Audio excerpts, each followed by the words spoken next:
केंद्र सरकार ने जाति जनगणना को मंजूरी दे दी है और केंद्र के इस फैसले पर भारतीय जनता पार्टी के नेता लगातार खुशी जता रहे हैं। और उत्तराखंड भाजपा के प्रदेश अध्यक्ष महेंद्र भट्ट ने कहा कि 94 वर्षों के बाद जातिगत जनगणना का जो निर्णय लिया गया है, भाजपा उसका सम्मान करती है। उन्होंने कहा कि जातिगत जनगणना से देश का सामाजिक और आर्थिक ताने बाने का पता चलेगा। और साथ ही उन्होंने कहा कि 1931 के बाद ये पहली बार हुआ है जब किसी सरकार ने जातिगत जनगणना की बात की है।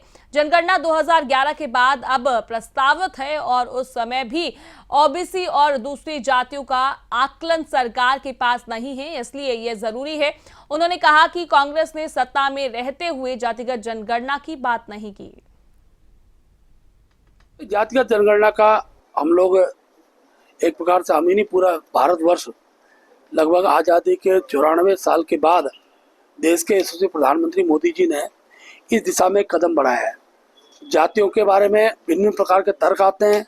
राज्यों ने भी कुछ स्थानों पर जाति की गणना करने की कोशिश की है, लेकिन राष्ट्रीय स्तर पर जब गणना होगी तो प्रत्यक्ष रूप से हर जाति के बारे में एक संदेश रहेगा, उसके आर्थिक स्थिति का मूल्यांकन होगा और समाज के अंदर जो आरक्षण जिस रूप में दिया जा रहा है उसका लाभ उस समाज को ठीक प्रकार से मिले, उसका एक प्रत्यक्ष रूप से सरकार की जो नीति होगी उस नीति के आधार उसका पालन किया जाएगा।